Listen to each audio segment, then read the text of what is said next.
Hello, அனைவருக்கும் வணக்கம். என்னண்டா எங்களுக்கு இன்றைக்கு ஒரு டைம் போ அந்த எங்களோட வளரக்கூடிய டைம் வந்து ம், 1:30 மணி கொடுத்து 1 மணி தான் கேட்டிருந்த தரக்கூடியதா இருந்து அவருக்கும் ஒரு வேற 9 மணிக்கு வேற ஒரு ப்ரோக்ராம் இருக்கிறபடியா நாங்கள் டிரெக்டா இப்ப ஸ்டார்ட் பண்ணுவோம். மெட்டாக்கள் இடையில வந்தா நாங்க ரிப்போர்ட் அனுப்புவோம். அப்ப இப்ப தர்மேந்திரா ஸ்டார்ட் பண்ணுங்க. Hello. Okay Krishnasan thanks. Okay, எல்லோருக்கும் வணக்கம். நான் கதைக்கிறது கேட்குறேன். ஓமா கேக்குது கேக்குது. Okay by.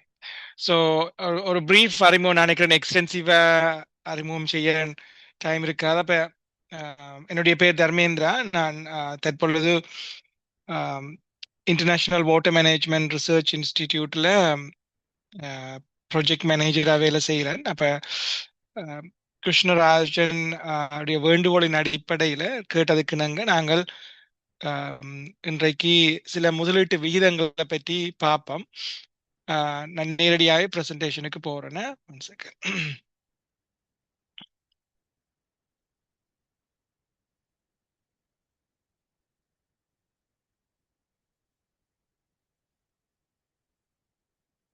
மற்றது இது வந்து கொஞ்சம் இன்டராக்டிவா இருக்கும். இன்டராக்டிவ்னு சொன்னால் உங்களுடைய சந்தேகங்கள் அல்லது ஆஹ், அதை நீங்கள் கேட்டால் தான் கூட உங்களுக்கு பிரியோசனமா இருக்கும். அப்போ இப்போ நீங்கள் இடைநிறுத்தி கேட்கலாம்.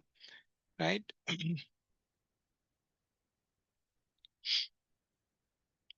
ஓகே, இந்த ஸ்லைட்ஸ் தெரியுமென்று நினைக்கிறேன். யாராவது தெரியலையாண்டா சொல்லுங்க.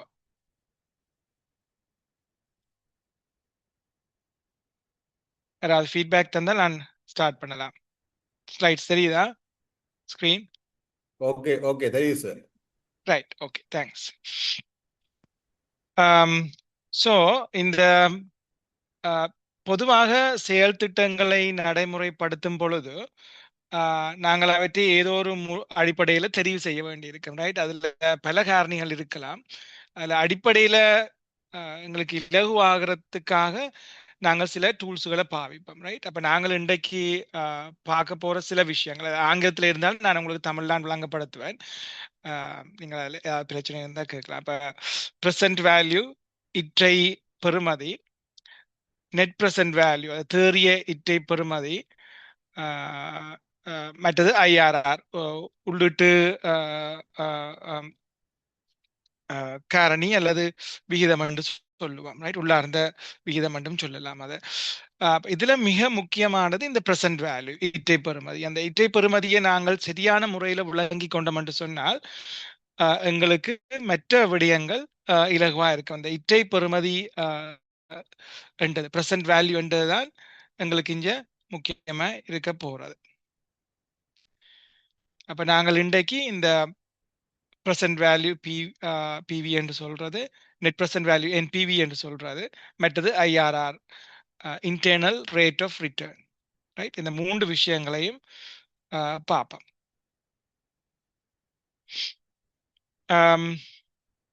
ரைட், ஓகே, நாம சொன்ன மாதிரி தான் இதுல நாங்கள் ஒரு டேர்ம் ஒன்று பார்ப்போம், discount rate. Right, discount rate என்று சொன்னால் கழிவு காரணி, கழிவீட்டு காரணி. ரைட், போன்ற பல பதங்கள் பாவிக்கலாம். நாங்கள் அங்கே போக பார்த்து கொண்டு போக விளங்கும். அப்போ பொதுவாக பப்ளிக் செக்டர் ப்ராஜெக்ட்ஸுக்கு கூடுதலாக பாவிக்கிறது இந்த சோஷியல் டிஸ்கவுண்ட் ரேட் என்று சொல்றது, சமூக கழிவீட்டு காரணி என்று சொல்லப்படுகின்றது. ஏனென்று சொன்னால் ஒரு பிரைவேட் செக்டர்ல திட்டங்களை மதிப்பீடு செய்வதற்கும் சமூக திட்டங்களை மதிப்பீடு செய்வதற்கும் இடையில் சில வித்தியாசங்கள் இருக்குது. பிரைவேட் செக்டர்ல கூடுதலாக லாப நோக்கத்தை நோக்கிதான் இருக்கும். ஆனால் பிரைவேட் செக்டர் பப்ளிக் செக்டர்ல நாங்கள் திட்டங்களை மதிப்பிடும் பொழுது சமூக காரணிகளும் அங்கு சேர்த்து மதிப்பிடப்படும். அப்ப இந்த விடயங்கள் அடிப்படையாக இருக்கும். நாங்கள் போவோம்.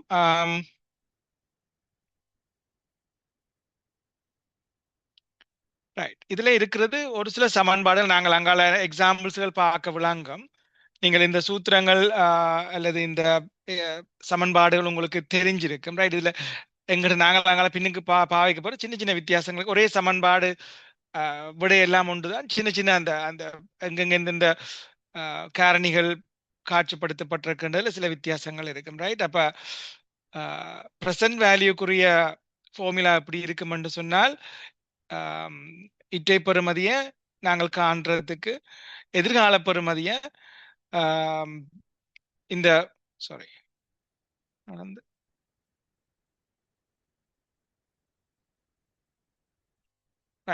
எதிர்கால பெறுமதியை நாங்கள் தரப்பட்ட வட்டி வீதம் அல்லது கழிவுட்டு காரணியால நாங்கள் பெருக்க வேண்டியிருக்கு. நாங்கள் அங்கால செய்யக்கல அது கூடுதலாக வழங்கும். அதே மாதிரி உள்ளக வருவாய் வீதமும்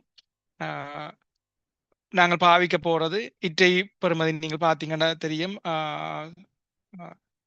நெட் பிரசன்ட் வேல்யூ பாவிப்போம்னா நாங்கள் செய்யக்கல வழங்கும். சும்மா நான் உங்களுக்கு இது இந்த இந்த சமன்பாடுகள் அல்லது இந்த சூத்திரங்கள் உங்களுக்கு தெரிஞ்சிருக்கிறது நல்லதுங்கிறதுக்காக இதுல காட்சிப்படுத்தி இருக்கு. ரைட். இப்ப பிரசன்ட் வேல்யூ என்றால் என்ன? பிரசன்ட் வேல்யூன்றது சிம்பிளா எங்களுக்கு எதிர்காலத்துல கிடைக்கக்கூடிய ஒரு தொகுதி பணம் அல்லது நிதியின் கடந்த கால அல்லது சாரி நிகழ்கால பெறுமதி. அதாவது எங்களுக்கு எதிர்காலத்துல உதாரணத்துக்கு சிம்பிளா வச்சுக்கொள்வோம், எங்களுக்கு ஒரு வருஷத்துக்கு பிறகு 1000 ரூபாய் கிடைக்க போகுது என்று சொன்னால் அந்த 1000 ரூபாயின் இப்போதைய பெறுமதி என்ன? இதை நாங்கள் சிம்பிளா பார்க்கிறோம்னால் இப்ப இருக்கிற வட்டி வீதத்தால நாங்கள் இப்ப 10 வீதம் இருக்கும் என்று சொன்னால் எங்களுக்கு எதிர்காலத்துல ஒரு வருஷத்துக்கு அப்புறம் 1000 ரூபாய் கிடைக்க போகுதுன்னா கட்டாயம் அந்த பெறுமதி 1000 விட குறைவாக இருக்கும், ரைட்? அது ஏற்றுக்கொள்றீங்களா? யாராவது ஓம்னு சொன்னால் இல்லையன்னு சொன்னா தான் எனக்கு தெரியும் நாங்கள் ட்ராக்ல போறோமா இல்லது நான் கதைக்கிறது கேக்குதா இல்லையான்னு. அன்மியூட் பண்ணி சொல்லலாமா இருக்கா? ஆம் சார், ஆம் சார். Right, okay. ஸோ இந்த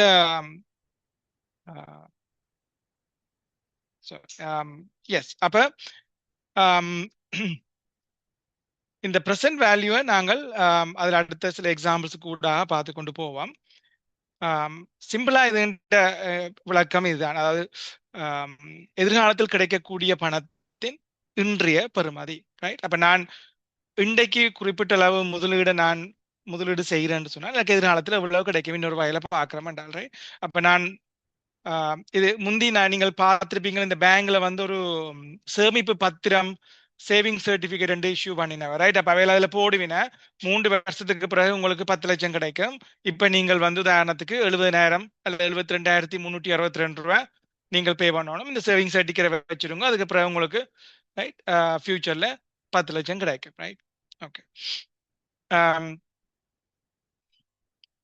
ரைட். நாங்கள் அப்போது பார்த்ததன் அடிப்படையில் இதுதான் அந்த சமன்பாடு எப்படி இருக்கும் என்று சொன்னால், present value is equal to எதிர்கால பெறுமதி, அதை நாங்கள் வகுக்க போறோம் 1 பிளஸ் ஆர் என்றது நாங்களே டிஸ்கவுண்ட் ஃபேக்டர். இது நாங்கள் ஈஸிக்காண்டி வட்டி வீதம் என்று சும்மா ஞாபகப்படுத்தி வச்சிருக்கலாம். ஆனால் டிஸ்கவுண்ட் ஃபேக்டர் என்றது வட்டி வீதம் இல்லை, அது வட்டி வீதத்தை ஒத்த ஒரு ஃபேக்டர். நாங்கள் அதுக்கு அதன் வரைவிலக்கணத்தை நாங்கள் பேர்ந்து பார்ப்போம், ரைட்? அப்ப இதுதான் அதன் சமன்பாடு, ரைட்? அதை நாங்கள் எப்படி பார்க்க போறோம் என்றால், ஃபியூச்சர் வேல்யூ ஆர்ன்றதுல வந்து டிஸ்கவுண்ட் ஃபேக்டர் உங்களுக்கு தரப்படும். பொதுவாகவே நீங்கள் இந்த இப்படியான வினாக்களை அணுகும் பொழுது ஆர்ன்றது உங்களுக்கு தரப்பட்டிருக்கும். பொதுவாக என்னன்றது எத்தனை வருடங்கள், ரைட்? அப்ப 3 வருடங்களுக்கு பிறகு என்றைக்குல அந்த எண் வந்து 3 வருடமாக மாறும். நாங்கள் அங்கே உதாரணம் பார்ப்போம், ரைட்? இந்த உதாரணத்தை பார்ப்போம். வவுனியால நாங்கள் ஒரு சும்மா ஒரு ஹைப்போதெட்டிக்கல் உதாரணமா ஒரு கிராமிய வீதி ஒன்றை புனரமைக்க போறோம். அப்ப அந்த கிராமிய வீதியை புனரமைப்பதன் ஊடாக கிட்டத்தட்ட எங்களுக்கு ஒரு 5 மில்லியன் ரூபாய் பொருளாதார பெனிஃபிட் இல்ல பொருளாதார பயன்பாடு கிடைக்க போகுது. இதுக்கு 4 வருடங்கள் எடுக்கும், ரைட்? அது எப்படி வருது என்று சொன்னால், நாங்கள் ஏன் எப்படி கால்குலேட் பண்றோம் இதுல நாங்கள் பார்க்க மாட்டோம், சும்மா நான் போட்டு எங்களுக்கு வாகனம் வேகமாக போகக்கூடிய மாதிரி இருக்கும். அப்போ நேரம் மிச்சப்படுது, குறைந்த செலவு, ஃபியூல் நாங்கள் எரிபொருளை மிச்சப்படுது. அப்படி பல வழியில் எங்களுக்கு இந்த இந்த இந்த இந்த எக்கனாமிக் பெனிஃபிட் வருது. நாங்கள் வந்து ஒரு 10% டிஸ்கவுண்ட் ரேட்டை நாங்கள் அப்ளை பண்ணோம். இந்த டிஸ்கவுண்ட் ரேட் வந்து பல வகையில கணிக்கலாம். அதுக்கு நாங்கள் அடுத்த ஸ்லைடுகளில் பார்ப்போமே இந்த டிஸ்கவுண்ட் ரேட் என்ன, அது எப்படி தீர்மானிக்கப்படுதுன்னு கொஞ்சம். அப்போ இதில் கேள்வி வந்து இப்போத்திய ப்ரெசன்ட் வேல்யூவை கணிச்சு கொள்ளுங்க. இந்த 50,000 ரூபா எங்களுக்கு எதிர்காலத்தில் கிடைக்க போகுது. இந்த 50,000 ரூபா இந்த எங்களுக்கு 4 வருஷத்துக்கு பிறகு இவ்வளவு வருமானம் கிடைக்கும் இந்த ரோட்டை செய்கிறதால. அப்ப இந்த 50,000 இப்பத்திய பெறுமதியை கணிக்க சொல்லி கேட்டிருக்கு. அப்ப முதலாவது ஸ்டெப் நாங்கள் எப்படி செய்ய போறோம் என்று சொன்னால், ஃபியூச்சர் வேல்யூ எங்களுக்கு தெரியும். 5 மில்லியன். டிஸ்கவுண்ட் ரேட் நாங்கள் 10% என்று தந்திருக்கிறோம். 4 வருடம் என்றதும் எங்களுக்கு தெரியும். அதை நாங்கள் சிம்பிளா அந்த ஃபார்முலாவில் அப்ளை பண்றோம். ரைட். ரெண்டாவது ஸ்டெப்ல பாத்தீங்களா சொன்னால்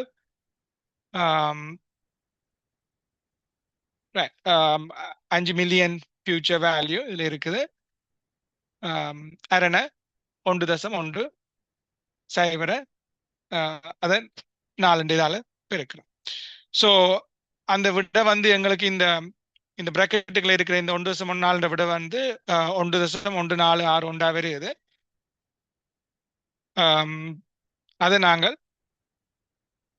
5 மில்லியனை அந்த விடையால பிரிச்சால் எங்களுக்கு வாரது கிட்டத்தட்ட 34 லட்சம், 3.4 மில்லியன். அப்ப இதை நாங்கள் எப்படி இன்டர்பிரேட் பண்றோம் என்று சொன்னால், அந்த 5 மில்லியனுடைய 4 வருடங்களுக்கு பிறகு எங்களுக்கு கிடைக்க போற அந்த 5 மில்லியனுடைய இன்றைய பெறுமதி 3.4 மில்லியன். அப்ப இந்த 3.4 மில்லியனை வச்சுக்கொண்டு நாங்கள் இன்னொரு ரோட் ஒன்று செய்கிறோம். அதனூடாக எங்களுக்கு 5.5 மில்லியன் கிடைக்கும் என்று சொன்னால், அல்லது இன்னொரு ரோட்டை செய்கிறோம் அதால 4.5 மில்லியன் கிடைக்கும் என்று சொன்னால், நாங்கள் ஒப்பிட்டு எந்த திட்டத்துல கூடுதலான வருவாய் இருக்கின்றதை பார்த்து நாங்கள் ஒப்பிட்டு அந்த திட்டத்தை தெரிவு செய்யலாம். ஸோ அல்லது ரோட் மட்டுமண்டு இல்லை, கிராமப்புற உள்ளக கட்டமைப்புகள்ல எந்த கட்டமைப்பை செய்கிறது கூடுதலான பொருளாதார பயனை தருமான்றதை பார்த்து செய்யலாம். நான் ஏற்கனவே சொன்ன மாதிரி பொருளாதார பயனை மட்டும் வச்சு நாங்கள் எல்லா திட்டங்களையும் செலக்ட் பண்றேன். ரைட். இப்ப பாதுகாப்பு அல்லது உதாரணத்துக்கு விண்வெளி ஆய்வுகள் போன்ற பல பொதுத்துறை சார்ந்த முதலீடுகளுக்கு சோஷியல் பெனிஃபிட்ஸும் அல்லது எதிர்காலத்துல சில நேரங்களில் கிடைக்கலாம் என்று எதிர்பார்க்கின்ற விஞ்ஞான ரீதியான அல்லது வேற நாட்டை பாதுகாப்பதற்குரிய போன்ற பல காரியங்கள் அதில் கன்சிடர் பண்ணணும். இது முதலாவது ஒரு ஸ்டெப் மட்டும்தான். அந்த நாங்கள் தெரிவு செய்கின்ற திட்டம் வந்து பொருளாதார ரீதியாக பெறுமதியாக காணப்படுகின்றத நாங்கள் சரியான திட்டத்தை தெரிவு செய்கிறோமா நிதியியல் சார்ந்து பார்ப்போம். ரைட். இப்போ இந்த டிஸ்கவுண்ட் ரேட் என்ன? டிஸ்கவுண்ட் ரேட்ன்றது நார்மலாக நாங்கள் பார்க்கலாம். இப்போ நாங்கள் இப்போ இந்த உதாரணத்துக்கு வச்சுக்கொள்வோம். நான் என்னட்ட வந்து ஒரு 1 லட்சம் ரூபாய் இருக்குது. நான் வந்து இதை உதாரணத்துக்கு பேங்க்ல போடலாம். ரைட். பேங்க்ல போட்டால் எனக்கு ஃபிக்ஸ் டிபாசிட் ஒரு 6% 7% பெறும். இதை வந்து நான் சேவிங் அக்கௌண்ட்ல போடலாம். இல்லாட்டிக்கு இதை வந்து நான் வட்டிக்கு கடன் கொடுக்கலாம். வட்டிக்கு நான் ஊர்ல கடன் கொடுத்தா எனக்கு உதாரணத்துக்கு 12% வட்டி வருமானு வைப்பேன். அப்ப இந்த நான் இதை பேங்க்ல கொண்டே போடுறதால எனக்கு நான் இழக்கிறது தான் அந்த ஆப்பர்ச்சுனிட்டி காஸ்ட்னு சொல்லுவோம். எனக்கு இழக்கிறது அந்த அதிகர்ந்த வட்டி வீதமா இருக்கலாம். ரைட். அந்த ஊருக்குள்ள நான் கொடுத்து உழைக்கிற வட்டி வீதமா இருக்கு, அதான் ஆப்பர்ச்சுனிட்டி காஸ்ட். அடுத்தது வந்து ரிஸ்க் பிரீமியம். ரைட். ரிஸ்க் பிரீமியம்ன்றது நான் வந்து இப்போ இன்னும் நான் வந்து ஊர்ல வட்டி கொடுக்க போறோம் என்றால் எனக்கு அது இந்த காசு திரும்பி வருமா இல்லையான்றது சொல்ல முடியாது. அப்படியான சந்தர்ப்பங்கள்ல இந்த டிஸ்கவுண்ட் ரேட் வந்து இன்னும் ஹையா இருக்கும். ரைட். இன்ஃப்ளேஷன் நீங்கள் பார்த்திருப்பீங்க. இந்த இன்ஃப்ளேஷன் என்றது பல விடயங்களுக்கு ஒரு அடித்தளமா இருக்கும். இப்போ யாராவது சொல்லுங்க, எந்த சந்தர்ப்பங்கள்ல சென்ட்ரல் பேங்க் வட்டி வீதத்தை கூட்டுறது இலங்கையில அல்லது குறைக்கிறது?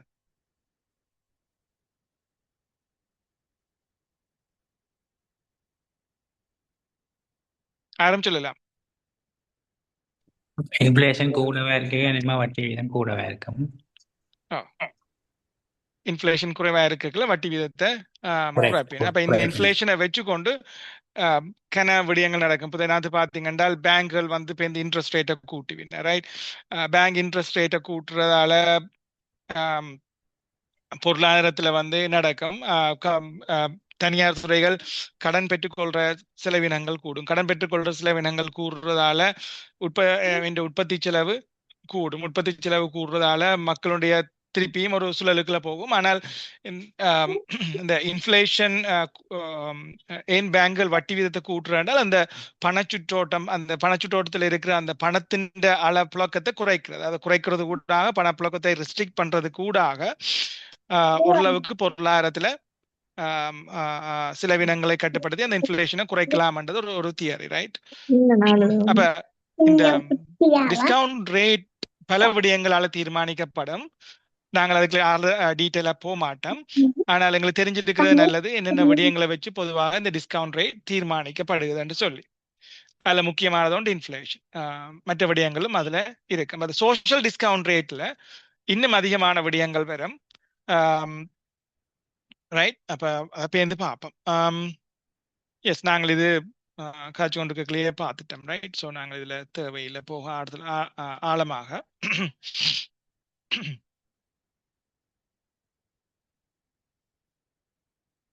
ரைட். நாங்கள் இந்த நெட் ப்ரெசன்ட் வேல்யூக்கு போக முன்னுக்கு நான் ஒரு சின்ன ஒரு எக்ஸாம்பிள் ஒன்று தரேன். நீங்கள் உங்களோட குயிக்கா உங்களோட போனிலையோ அல்லது ஈவன் கால்குலேட் பண்ணி சொல்லலாம். எனக்கு வந்து எதிர்காலத்துல 2 வருடங்களுக்கு பிறகு 1 லட்சம் ரூபாய் பேங்க்ல நான் இன்வெஸ்ட் பண்ற இப்போ ஒரு குறிப்பிட்ட தொகை போடுறதால எனக்கு 1 லட்சம் ரூபாய் கிடைக்க போகுது, ரைட்? அப்ப இப்ப அந்த டிஸ்கவுண்ட் ரேட் கழிவீட்டு காரணி என்றது 10% இருக்குது, ரைட்? அப்ப 2 வருடங்களுக்கு பிறகு எனக்கு 1 லட்சம் ரூபாய் கிடைக்க போகுது. கழிவீட்டு காரணி 10% இருக்குது. அப்ப இற்றிய பெறுமதி, அந்த நான் எனக்கு எதிர்காலத்துல கிடைக்கும் என்ற அந்த 1 லட்சத்துல இற்றிய பெறுமதி என்ன? யாராவது கால்குலேட் பண்ணி சொல்றீங்களா? ஒரு ஆள் இருவர் இதை எப்படி கால்குலேட் பண்ணினீங்கள் என்றதை?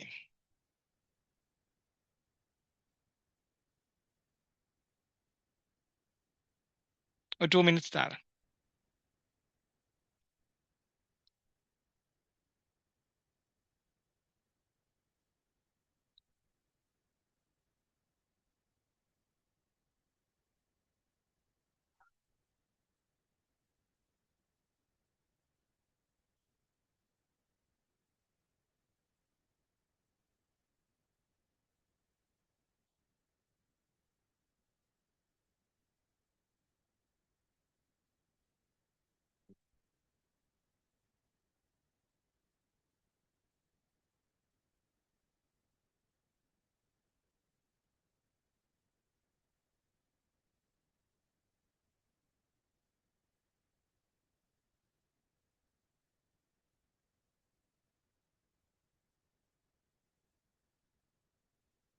யாராவது?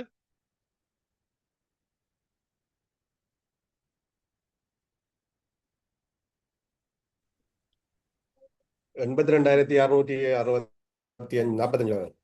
Okay, right, correct, yes. So நீங்கள் எப்படி செய்யுது நீங்கள் சொல்லுங்க.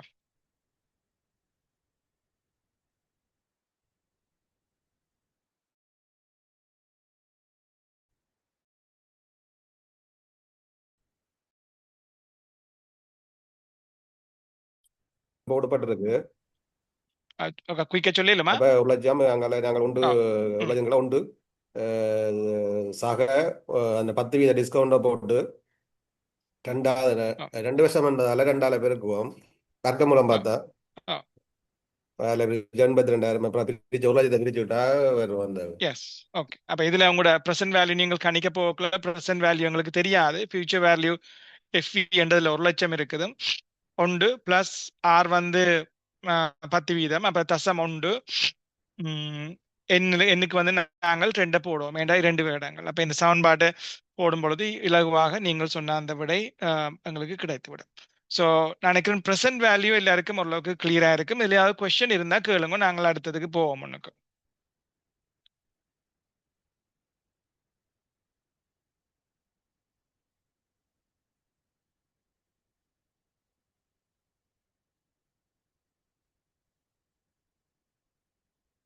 ஓகே. அப்ப நான் கேள்வியில் இல்லையென்று எடுத்துக்கொள்றேன். நெட் ப்ரெசென்ட் வேல்யூ என்றது ப்ரெசென்ட் வேல்யூ தான். ஆனா அதுல என்ன வித்தியாசம் என்றால் எங்கட அந்த இனிஷியல் இன்வெஸ்ட்மெண்ட்டை நாங்கள் கழிச்சு கொள்வோம். உதாரணத்துக்கு அப்ப நெட் ப்ரெசென்ட் வேல்யூ என்றது எதிர்காலத்தில் எங்களுக்கு கிடைக்கக்கூடிய அந்த காசு பாய்ச்சலின் தொகுப்பு. அதுல இருந்து நாங்கள் எங்களுடைய ஆரம்ப முதலீடை கழிச்சு கொள்வோம். அதான் நெட் ப்ரெசென்ட் வேல்யூ, ரைட்? இந்த காசு பாய்ச்சலின் தொகுப்பு வந்து கழிவீட்டு வீதத்தை நாங்கள் அப்ளை பண்ணின பிறகுதான் வர அந்த ஃபியூச்சர்ல வர ஃபுல் கேஷ் ஃப்ளோ இல்லை. இப்போ 1,00,000 ரூபாய்க்கு நாங்கள் கதைக்கும் பொழுது எங்களுக்கு ப்ரெசென்ட் வேல்யூ கண்டவர். அப்போ உதாரணத்துக்கு நாங்கள் 1,00,000 ரூபாய் போடுறதுல எங்களுக்கு ஒரு வட்டி வந்து கொண்டு இருக்கும், ரைட்? இப்போ முதலாவது வருஷம் எங்களுக்கு 10% சொன்னால் 10,000 கிடைக்கலாம். அதுக்கு அடுத்த வருஷம் அதோட நாங்கள் வட்டியோட வட்டி சேர்ந்துச்சு என்றால் 11,000 கிடைக்கலாம், ரைட்? அப்ப அந்த தொகுப்பை நாங்கள் எடுத்து அந்த தொகுப்பு அதுக்கு நாங்கள் இந்த டிஸ்கவுண்ட் ஃபேக்டரை அப்ளை பண்ணி ப்ரெசென்ட் வேல்யூ கணிப்போம். அந்த ப்ரெசென்ட் வேல்யூ கணிச்ச பிறகு அந்த டோட்டல்ல இருந்து எல்லாத்தின் டோட்டல்லையும் இருந்து முதலீடு எல்லாத்தையும் சேர்த்து டோட்டல் இருந்து நாங்கள் ஆரம்ப முதலீடு கழிச்சோம்னு சொன்னா எங்களுக்கு நெட் ப்ரெசென்ட் வேல்யூ வரும். நாங்கள் கணக்கூடா பார்க்கறது ஈஸியா இருக்கும். அப்ப இதுல நார்மலாக நாங்கள் பார்க்கறது என்னன்னு சொன்னா இந்த நெட் ப்ரெசென்ட் வேல்யூ வந்து சைவருக்கு கூடுவாக இருக்கும் என்று சொன்னால் நாங்கள் அந்த திட்டம் அல்லது அந்த கருதுகோள் அல்லது திட்டத்தை நாங்கள் அக்செப்ட் பண்றோம்.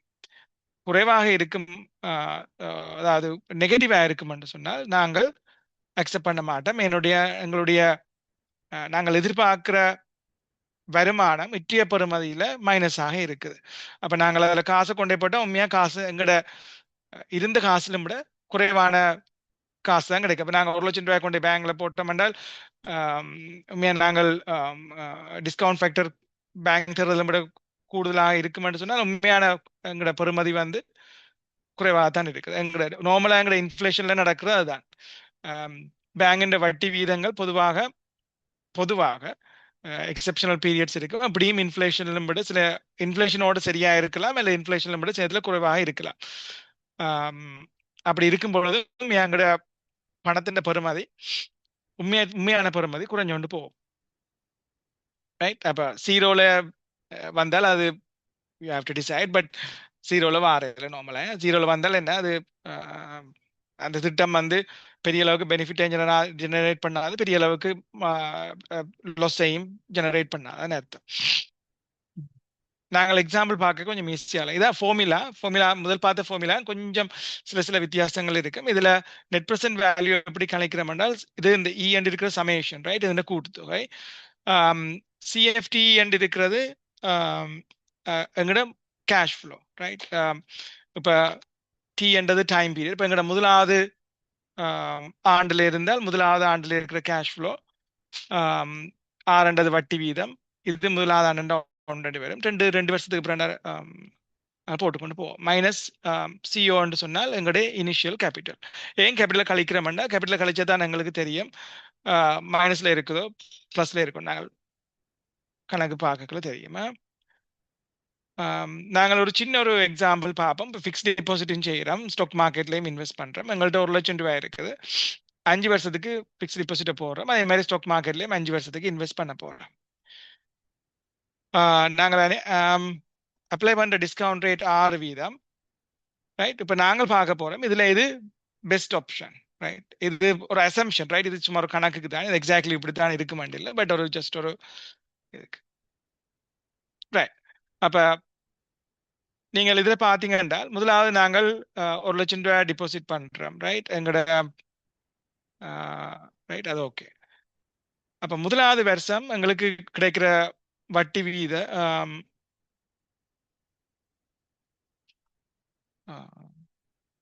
ரைட், ஓகே, சாரி, எங்களுக்கு கிடைக்கிற வட்டி வந்து 8% தெரியும், ரைட். அப்ப எங்களுக்கு வந்து 8,000 ரூபாய் கிடைக்குது. அதுண்ட டிஸ்கவுண்ட் ஃபேக்டர் நாங்கள் 6% சொன்னாங்களே, சும்மா ஒரு கணக்குக்கு தான் 6% டிஸ்கவுண்ட் ஃபேக்டர் இந்த பெறுமதி வரும். அப்போ எங்களோட ப்ரெசன்ட் வேல்யூ வந்து 7,547, ரைட். அப்போ எங்களுக்கு ஒரு வருஷத்துக்கு பிறகு கிடைக்க போற இந்த இன்டர்பிரிட்டேஷன் எப்படி என்று சொன்னால், ஒரு வருஷத்துக்கு பிறகு கிடைக்க போற இந்த 8,000 ரூபாய் வட்டியின் இன்றைய பெறுமதி 7,547. 2வது வருஷத்துல கிடைக்க போற வட்டியின் இன்றைய பெறுமதி 7,120. அதே மாதிரி 3வது வருஷம், 4வது வருஷம், மற்றது இறுதியாக எங்களுக்கு கிடைக்க போற டோட்டல் செகண்ட் டோட்டல் இதுகின்ற பெறுமதி 1,08,429, ரைட். அப்ப எங்களுக்கு லீனியரா பார்த்து எங்களுக்கு எவ்வளவு கிடைச்சிருக்குமென்று சொன்னால், முதலாவது வருஷம் 8 8 8 8 8, மற்ற முதலீடு எங்கட 1,00,000 ரூபாய் முதல் இருக்கு, அதோட சேர்த்து 1,08,000, ரைட். அப்ப 1,40,000 எங்கட கையில இருக்க போகுது, ரைட், 5வது வருடம் முடிவில். அப்ப அந்த 5வது வருடம் முடிவில் இருக்கிற 1,40,000 இன்றைய பெறுமதி 1,08,429. அப்ப பேங்க்ல எங்களுக்கு தந்த வட்டி வீதம் 8%, நாங்கள் டிஸ்கவுண்ட் ரேட் 6%, ரைட். எங்களுக்கு டிஸ்கவுண்ட் ரேட் பார்க்க இப்ப எங்களுக்கு நெட் பிரசன்ட் வேல்யூன்ற அடிப்படையில் நாங்கள் பேங்க்ல இன்வெஸ்ட் பண்ணலாம். எங்களோட டிஸ்கவுண்ட் ரேட்டோட கம்பேர் பண்ணி, எங்களோட டிஸ்கவுண்ட் ரேட் 6% தானே, ரைட். நாங்கள் நாங்கள் ஸ்டாக் மார்க்கெட்டுக்கும் அப்ளை பண்ண போறோம். ஸ்டாக் மார்க்கெட் உங்களுக்கு தெரியும், ஒவ்வொரு வருஷம் ஒவ்வொரு மாதிரி வந்து கொண்டு இருக்கும், ரைட். ஸோ சின்ன ஒரு எக்ஸாம்பிள் இதுல. ஸோ அப்போ எங்களுக்கு நாங்கள் இந்த கடைசி குளத்தை பிவி குளத்தை மட்டும் பார்த்தா காணும், எங்களுக்கு ஒவ்வொரு வருடமும் கிடைக்கின்ற வருமானத்தின்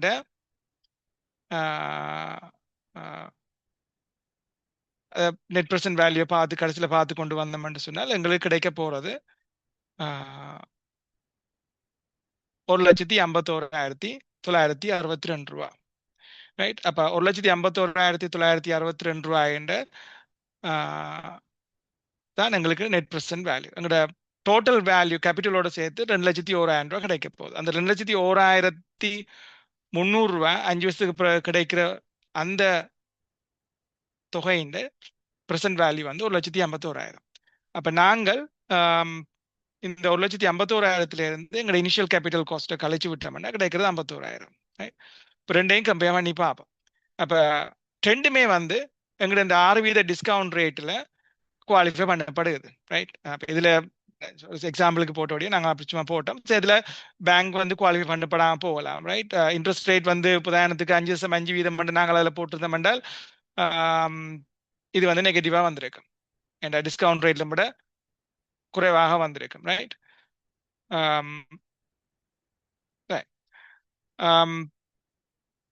இப்போ எங்களுக்கு இதுல கம்பேர் பண்ணி நாங்கள் சூஸ் பண்ணலாம் ஸ்டாக் மார்க்கெட் ஆப்ஷன் வந்து பெட்டரா இருக்குன்னு சொல்லி, ரைட். நான் திருப்பி இந்த இது அங்கால கூடுதலாக தேவைப்படும் என்றபடியால், அப்ப நெட் பிரசன்ட் வேல்யூன்றது எங்களுக்கு கிடைக்கின்ற காசு பாய்ச்சல்களுடைய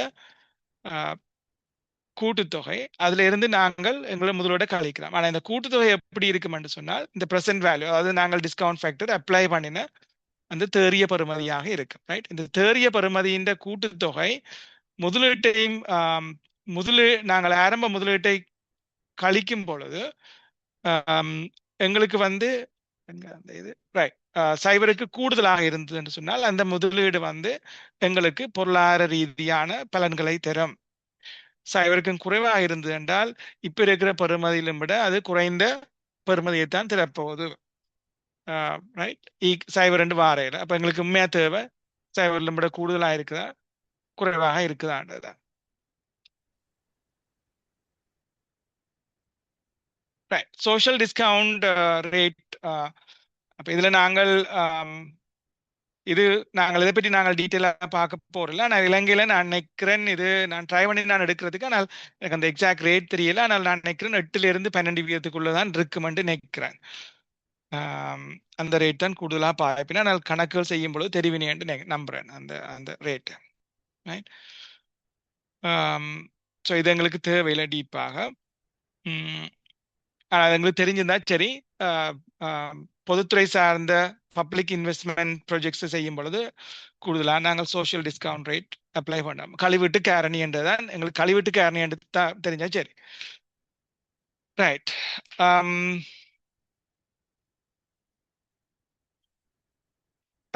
அடுத்தது வந்து internal rate of return. Right, அப்ப இதுல நாங்கள் என்ன செய்ய போறோம் என்று சொன்னால் நாங்கள் இந்த டிஸ்கவுண்ட் ரேட்டை நாங்கள் இந்த R சொல்றத நாங்கள் வந்து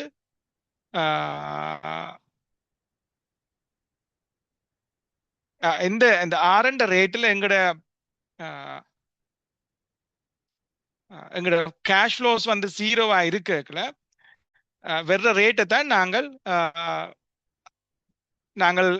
அந்த ரேட் தான் எங்களோட மினிமம் ரேட்டா இருக்கு. நாங்கள் கணக்கு செய்யல அதை பார்த்து கொண்டு போகலாம். எங்களுக்கு இந்த எக்ஸாம்பிள் கூட விளங்கப்படுத்துவோம். Right, okay. எங்களுக்கு வந்து பொதுவாக ஒரு நாங்கள் ஏற்கனவே பார்த்த மாதிரி ஒரு சோஷியல் டிஸ்கவுண்ட் ரேட்டோ அல்லது கழிவீட்டு காரணி இருக்கு. ரைட், இந்த கழிவீட்டு காரணியை விட இந்த இன்டர்னல் ரேட் ஆஃப் ரிட்டர்ன் வந்து கூடுதலாக இருக்கும். ரைட், இருந்தால் நாங்கள் அந்த திட்டத்தை கன்சிடர் பண்ணலாம். ரைட், அப்ப வென் R வந்து சிறிதாக இருக்குது, கழிவீட்டு காரணி வந்து எங்களோட ரேட் இன்டர்னல் ரேட் ஆஃப் ரிட்டர்னை விட சிறிதாக இருக்குது. அதனால இன்னொரு சொன்னா IRR வந்து கழிவீட்டு காரணியை விட கூடுதலாக இருக்கும் பொழுது அந்த திட்டங்களை நாங்கள் தெரிவு செய்து கொள்ளலாம்.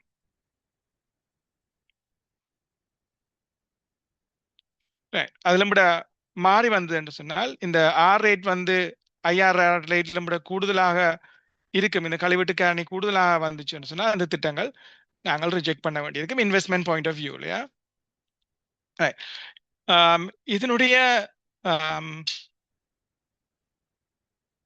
சமன்பாட்டை நீங்கள் பார்த்தீங்கள் என்றால் இந்த வடிவத்தில் இருக்கும். இதுல R அந்த கழிவீட்டு காரணி, ரைட், சோஷியல் டிஸ்கவுண்ட் ரேட் அல்ல டிஸ்கவுண்ட் ரேட். இது நாங்கள் கால்குலேட் பண்ணக்கல நாங்கள் ஒரு வித்தியாசமான அணுகுமுறையை எடுக்க வேண்டி இருக்கும். நாங்கள் 2 ரேட் அப்ளை பண்ணி இப்போ இந்த 2 ரேட்டையும் ஒன்றாக கொண்டு ஒரு சமன்பாட்டில் பிரதியிட வேண்டி இருக்கு. அப்ப ஒரு லோவர் ரேட் ஒன்று எடுப்போம், அதே மாதிரி ஹையர் ரேட் ஒன்று எடுப்போம். ரைட், நீங்கள் சமன்பாடு பெருசா யோசிக்க தேவையில்லை, இது ஸ்டாண்டர்ட் சமன்பாடு தானே. NPV என்றது எங்களுக்கு தெரியும், நெட் பிரசன்ட் வேல்யூ. NPVL என்றது net present value lower rate apply பண்ணி இருக்க வாரது, மற்றது வந்து H என்றது ஹையர் ரேட் அப்ளை பண்ணிக்க வாரது. இது வந்து RH என்றது ஹையர் ரேட், RL என்றது லோவர் ரேட். நான் கணக்கு செய்யல, அது ஈஸியா இருக்கு. ரைட்,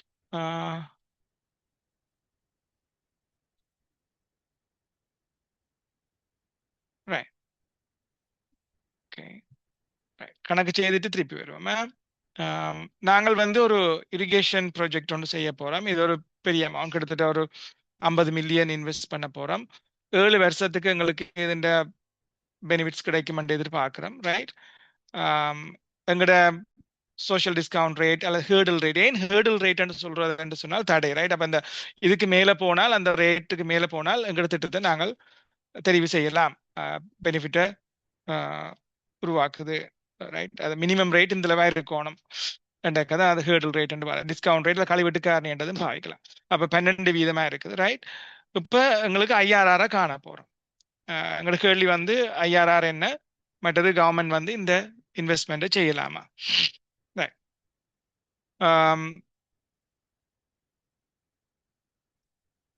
கணக்கு ஃபிகர்ஸ் இருக்குன்னு நீங்கள் கணக்கு யோசிக்க தேவையில்லை. நீங்கள் இதுல பார்க்க வேண்டியது இது எங்களுக்கு ஒவ்வொரு வருடமும் வருடாந்த ரீதியில முதலாவது கிராஸ் பெனிஃபிட் இருக்கிறது கிடைக்கிற பொருளாதார நன்மைகள். 2வது குளத்தில் இருக்கிற சில வீடுகள் மெயின்டெனன்ஸ் காஸ்ட் அது இருக்கும். இது தேறிய காசு பாய்ச்சல். ரைட். அப்ப காசு பாய்ச்சல் கடைசியா இருக்கிறது தான் எங்களுக்கு தேவை. தேறிய காசு பாய்ச்சல் இருக்குது இதுல. ரைட். அப்ப இந்த அடிப்படையில தேறிய காசு பாய்ச்சலுக்கு நாங்கள் வந்து நாங்கள் இப்ப வந்து என்ன காண போறோம், சாரி ரைட், ஐஆர்ஆர் காண போறோம். அதுக்கு நான் சொன்னேன் நாங்கள் லோவர் ரேட்டும் அப்ளை பண்ணணும், ஹையர் ரேட்டும் அப்ளை பண்ணணும், நேரடியாக காணல. அப்ப நாங்கள் ஒரு ரேட் ஒன்று அப்ளை பண்ண போறோம். இப்ப நாங்க சொல்றோம் 15% நாங்கள் இதுல அப்ளை பண்றோம்னு சொல்லி. ரைட். 15% போட்டுட்டு நாங்கள் ப்ரெசன்ட் வேல்யூவை பார்க்குறோம். அப்ப எங்கட 15% நாங்கள் போட்டுட்டு ப்ரெசன்ட் ரேட் பார்க்கல எங்களுக்கு வர்ற ப்ரெசன்ட் வேல்யூ உங்களுக்கு இந்த கடைசி குளத்தில் இருக்கும். எங்களுக்கு வருது கிட்டத்தட்ட 54 மில்லியன். 54 மில்லியன்ல இருந்து நாங்கள் இருந்து கழிக்கணும். கேபிட்டல் காஸ்ட்டை கழிச்சு விட்டு இனிஷியலா இன்வெஸ்ட் பண்ண காஸ்ட்டை கழிச்சு விட்டு எங்களுக்கு வர்றது 4.5 மில்லியன். அப்ப எங்கட இந்த லோவர் ரேட் நாங்கள் எடுத்தது 15%. நாங்கள் அந்த 15% வந்து அப்ளை பண்ணி ப்ரெசன்ட் வேல்யூ கண்டுட்டோம். ரைட். நான் திருப்பி சமன்பாட்டுக்கு போவேன். ரைட். அது கண்டுட்டோம். அடுத்தது இன்னொரு ஹையர் ரேட்டு நாங்கள் அப்ளை பண்ணணும். ரைட். இது நேரடியாக எங்களால் காண முடியாது. அப்போ நாங்கள் 2 ரேட் அப்ளை பண்ணி தான் இந்த ஐஆர்ஆர் காண வேண்டியிருக்கு. ஹையர் ரேட் 20% எடுப்போம். அப்போ 20% எடுத்தோம்னு சொன்னால் எங்களுக்கு வாரது ஒரு மைனஸ் விட, எங்களுக்கு பிளஸும் ஒரு மைனஸ் விடையும் வரணும். வந்தால் தான் நாங்கள் ஓரளவுக்கு சரியாக இதை கண்டுகொள்ளலாம். ரைட். இல்லாட்டி கண்டுகொள்ற கஷ்டமா இருக்கு. ரைட். இப்போ எங்களுக்கு நாங்கள் RH 20% எங்கட இந்த ஹையர் ரேட் அப்ளை பண்ணின பிறகு வந்து எங்கள்கிட்ட நெட் ப்ரெசன்ட் வேல்யூ வந்து 4.3 மில்லியன். ரைட். அப்போ நாங்கள் திருப்பி இருக்க சமன்பாட்டுக்கு போவோம். இந்த சமன்பாட்டில் பார்த்தீங்கன்னா RL வந்து 15%, NPVL வந்து நாங்கள் அதாவது நெட் ப்ரெசன்ட் வேல்யூ லோ ரேட்ல அப்ளை பண்ணது வந்து எங்களுக்கு 4 பிளஸ் கிட்டத்தட்ட 4.5 மில்லியன் வந்தது. அரண NPVL 4.5 மில்லியன் மைனஸ் திருப்பி மைனஸ் வரும். இந்த NPV ஹை வேல்யூல வந்தது வந்து மைனஸ் பார்த்தீங்கன்னா ரெட்ல இருந்திருக்கு. மைனஸ் 4 பேர் மைனஸ் தர இந்த ரேட்டுகளை நாங்கள் அப்ளை பண்ண வேண்டி இருக்கும்.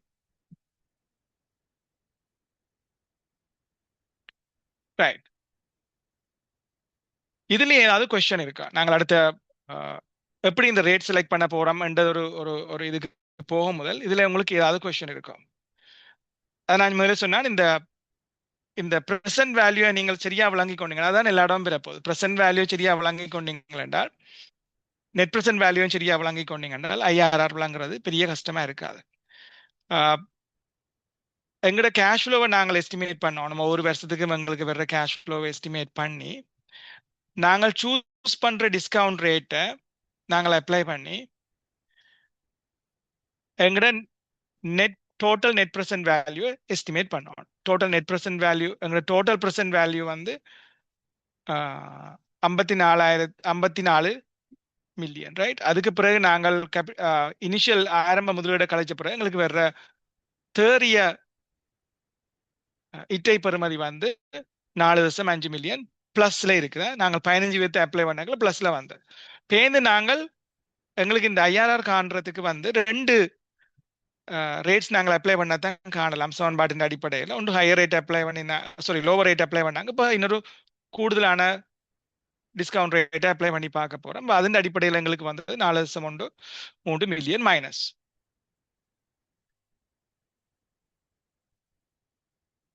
இதுல யாராவது கேள்வி இருக்கும்?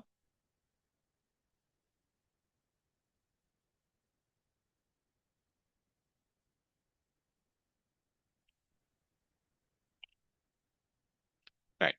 சமன்பாடு இங்க இருக்குது. நாங்க இதுல பார்க்க முதல் ஆம், நான் இந்த ரேட்ஸ் எப்படி செலக்ட் பண்ணலாம்னு பார்ப்பேன். நாங்கள் ரெண்டுமே ஒரு ரேட்டையும் செலக்ட் பண்ணலாம். உதாரணத்துக்கு ஹையர் ரேட்டை வந்து 90% போயிடலாம். அது இப்போ நாங்கள் இன்னொரு எக்ஸல்ல நாங்கள் சில ப்ராக்டிக்கலாக சில இதுகளை அப்ளை பண்ணி பார்ப்போம். ஆம், அதே நேரம் நாங்கள் வந்து லோவர் ரேட் பெரிய அளவுக்கு பிரச்சனை இல்லை, ஹையர் ரேட்ஸ் நாங்கள் போயிடலாம். ஆனால் எங்களுக்கு நாங்கள் ஸ்டார்ட் பண்ணல. அப்போ எங்களுக்கு அப்போ லோவர் ரேட் எப்படி கண்டுபிடிக்கிறது? ரைட். அப்போ எங்களுக்கு லோவர் ரேட் எப்படி தெரியும் என்று சொன்னால், இப்போ உதாரணத்துக்கு இந்த கழிவீட்டு காரணி எங்களுக்கு வந்து 12% என்று தந்திருக்கிறேன், அல்ல இந்த சோஷியல் டிஸ்கவுண்ட் ரேட் வந்து 12% என்று தந்திருக்கிறேன் என்று சொன்னால், எங்கட இந்த ரேட் வந்து அதுக்கு மேலதான் இருக்கணும். ரைட். ஏன்னு சொன்னா அதுக்குள்ள குறைஞ்சா நெகட்டிவா வந்துடும் எல்லாம். ரைட். ஸோ இப்போ நாங்கள் 12% பாவிக்கலாம். 12% விட கூடுதலான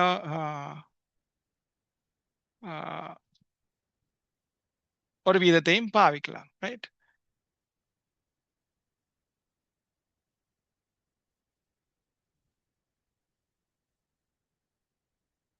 ரைட். அடுத்தது வந்து நாங்கள் சாரி, ஒரு நிமிஷம் தாங்க, சவுண்டா இருக்கு வர.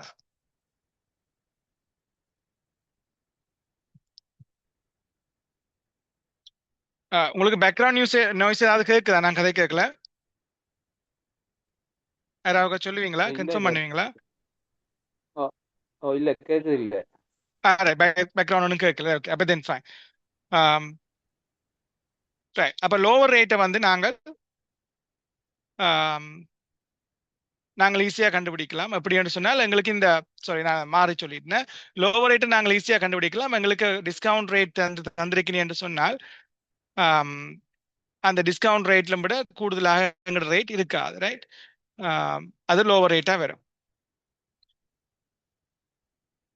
ரைட். அடுத்தது எங்களுக்கு வந்து அடுத்தது வந்து நாங்கள் ஹையர் ரேட்டை காணணும். ரைட். அப்போ ஹையர் ரேட் வந்து எப்படியும் லோவர் ரேட்டை விட கூடுதலாக இருக்கும். இப்போ எங்களுக்கு நாங்கள் லோவர் ரேட்டை அப்ளை பண்ணல. உங்களுக்கு தெரிஞ்சது தெரியும் எங்களுக்கு எவ்வளவு வந்ததுன்னு சொன்னால், லோவர் ரேட் நாங்கள் 15% அப்ளை பண்ணியிருந்தாங்கள் என்று நினைக்கிறேன். எங்களுக்கு வந்து கிட்டத்தட்ட இந்த 4.5 மில்லியன் வந்தது. அப்ப இந்த 4.5 மில்லியன் இந்த 50 மில்லியன் எத்தனை பெர்சன்டேஜ் பார்த்தா கிட்டத்தட்ட 10%, 9% வருது. அப்ப நாங்கள் கிட்டத்தட்ட ஓரளவுக்கு ஹையர் ரேட்டை 9% எடுத்து அப்ளை பண்ணி பார்க்கலாம். அப்ப 9 பிளஸ் 15 பிளஸ் 9 ரேட் லோவர் ரேட்ல விட கூடுவா இருக்கணும். அதே நேரம் கிட்டத்தட்ட எங்களுக்கு வந்த ஹையர் ரேட் எவ்வளவு? 4.5 மில்லியன். அதுண்டு கண்டு பார்க்கலாம். இல்லாட்டிக்கு இன்னொரு மெத்தட் இருக்கு. நீங்கள் 5% கூட்டி கொண்டு போகலாம். ரைட். இப்ப அது நெகட்டிவா வரும்பதையும் கூட்டி கொண்டு போக வேண்டி இருக்கு. ரைட். இப்ப நாங்கள் இதுல இன்டர்னல் ரேட் எப்படி காண போறோம்? நாங்க இன்னொரு எக்ஸல்ல நாங்க சில உதாரணங்கள் செய்வோம். அப்ப கொஞ்சம் கூட கிளியரா இருக்கும். ரைட். நான் மாறி மாறி ஃபிகர்ஸ் போட் நம்பர்ஸ். சாரி, சொன்னீங்களோ? Hello sir. சார் அதுல 15% மந்திரி தருவாங்க தானே என்ன சார்? அதுல நாங்க எங்களோட 15% கழிவிட்டு அந்த வீதம் உங்களுக்கு தெரியும். நீங்க இதை சூஸ் பண்ண வேண்டியது வந்து இந்த தருவோம். நாங்க திரும்பி 20% நாங்க அசியூம் பண்ணி தான் எடுக்கணும் என்ன சார்? 20%, 15-20% நீங்க எல்லாம் சூஸ் பண்ணணும். சரியா? Okay sir. ஓகே. உங்களுக்கு வந்து கழிவீட்டு வீதம் நார்மலா தெரிவின. ரைட். அது தெரியாம நாங்கள் ஒப்பிட்டு பார்க்கல அதானே. ரைட். அப்ப எங்களுக்கு ஒப்பிட்டு பார்த்து நாங்கள் இந்த IRR வந்து சரியா இருக்கு எங்களுக்கு செய்யலாமா இல்லையான்றது அவையில் ஒரு அடிப்படை வீதம் திருவணும். திராம நாங்கள செய்யலாம். ஆனா நீங்களாம் இந்த 10% 20% எது என்று நீங்களாம் கண்டுபிடிக்க வேண்டி வரும். சரியா? அதுக்குதான் நான் ஒரு சில ஸ்டெப் சொன்னேன் என்றால்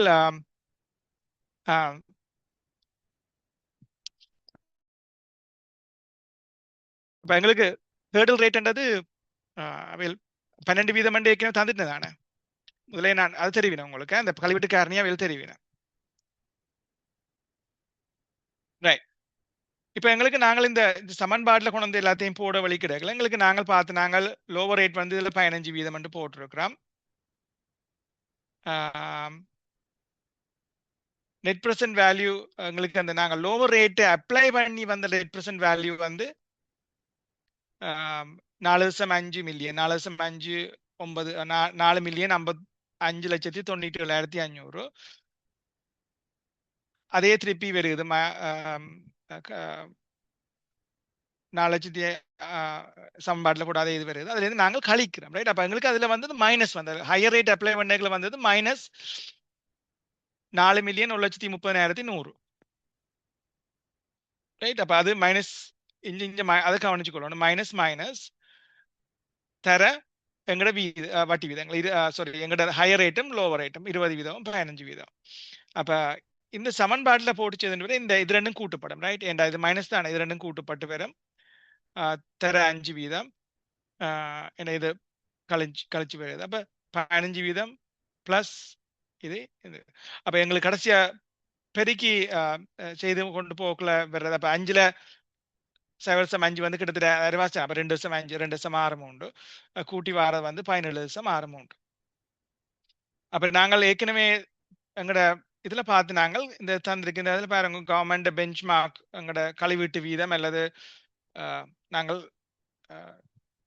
ஹேர்டில் ரேட் அல்லது கழிவீட்டு வீதம் அல்லது இந்த வீதம் வந்து 12 வீதம் நாங்கள் ஏற்கனவே திறப்பட்டிருக்கு. எங்கட இது வந்து இந்த வீதம் 12 வீதமாக இருக்கும் பொழுது எங்கட இன்டர்னல் ரேட் ஆஃப் ரிட்டர்ன் வந்து எவ்வளவுன்னு கண்டுபிடிக்கணும். கண்டுபிடிச்சு இந்த இன்டர்னல் ரேட் ஆஃப் ரிட்டர்ன் வந்து 12 வீதத்துக்கும் மேல இருந்தது என்று சொன்னால் இந்த ப்ராஜெக்டை நாங்கள் அக்செப்ட் பண்ணலாம். 12 வீதத்துக்கும் குறைவே இருந்ததுன்னு சொன்னா அக்செப்ட் பண்ணலாம். இப்ப எங்களுக்கு தெரியாத இந்த வீதம் என்று சொல்லி அப்ப நாங்கள் 2 ரேட் அப்ளை பண்ண வேண்டி வரும். அப்ப ரைட். அப்ப நாங்கள் குறைஞ்ச ரேட்டும் அப்ளை பண்ணலாம். லோவர் எண்டில் நாங்கள் சொன்ன மாதிரி 15 நாம சொன்ன 15 குறையவும் எடுத்து பார்க்கலாம். நான் இப்போ அதை செய்து பார்ப்போம். எக்ஸல்ல நாங்கள் செய்து பார்ப்போம் ஒருக்கா. ரைட். வா நான் எக்ஸல் எடுக்கிறேன்.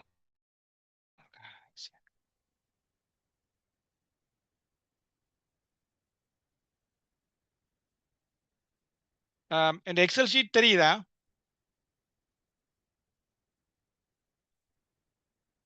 யாராவது கன்ஃபார்ம் பண்ணீங்களா? ஆமா தெரியுது. ஓகே. எங்களுக்கு இந்த டிஸ்கவுண்ட் ரேட் அல்லது ஹேர்டல் ரேட் வந்து இப்போ எங்களுக்கு 8 வீதம் தந்திருக்கேன். நாங்கள் சும்மா 2 ரேட் எடுத்து அப்ளை பண்ணி பார்க்க போறோம். எங்களோட முதலாவது லோவர் ரேட் வந்து 7 வீதம் 9 வீதம். அப்படி செய்யக்கல எங்களுக்கு எங்களோட நெட் கேஷ் ஃப்ளோ வந்து இதுல இருக்குது. ரைட். இதுல திறப்பட்டு இருக்குது. எங்களுக்கு IRR ரேட் வந்து 8.65 வருது. நான் அடுத்த அங்கே கொஞ்சம் இருக்கு, நான் அந்த கல்குலேஷனை காட்டுறேன். அப்போ இது நாங்கள் வந்து எங்களோட டிஸ்கவுண்ட் ரேட் வந்து 8 வீதம், எங்களோட IRR ரேட் வந்து 8.65. அப்போ நாங்களே அக்செப்ட் பண்ணலாம். நாங்கள் இங்கே பார்ப்போம். ரைட். இதில் வரணும், இதில் கொஞ்சம் டீட்டெயிலாக இருக்கு. ரைட். இப்போ எங்களுக்கு நாங்கள் இந்த ரேட்டை மாற்றி பார்ப்போம் இருக்கா. ரைட். ஃபார் எக்ஸாம்பிள் இப்போ இதில் நாங்கள் வந்து எங்களோட டிஸ்கவுண்ட் ரேட் வந்து 8. அப்போ நான் இதில் சும்மா போடுவோம், இது 8 ஆக்குவோம். சாரி. அப்போ இந்த குளத்தை நாங்கள் பார்த்துக்கொண்டா சரி. இதில் இருக்கிற வருடங்கள் 10 வருடங்கள், இதில் இருக்கிறது எங்களோட cash flow, net cash flow, தேறிய காசு பாய்ச்சல், இதில் இருக்கிறது அந்த காசு பாய்ச்சலுண்ட ப்ரெசன்ட் வேல்யூ குறைந்த ரேட்லையா எங்களோட குறைந்த ரேட்லையும், இது வந்து கூடின ரேட்ல இருக்கிற காசு பாய்ச்சல். எங்களுக்கு இப்போ இதில் நாங்கள் 8 வீதத்தை போடுறோம். ரைட். இல்லை சரி 9 வீதத்தையும் 9 வீதம் மைனஸில் போட்டு. ரைட். ஓகே. இப்போ 8 வீதத்தை போட வைக்கல எங்களுக்கு பிளஸ்ல வருது ஒரு விட. அப்ப அதன் அர்த்தம் என்ன? பேசிக்கா இது நாங்கள் இந்த 8 வீதம் டிஸ்கவுண்ட் ரேட் நாங்கள் அப்ளை பண்ணக்கல எங்களுக்கு வர்ற தெரிய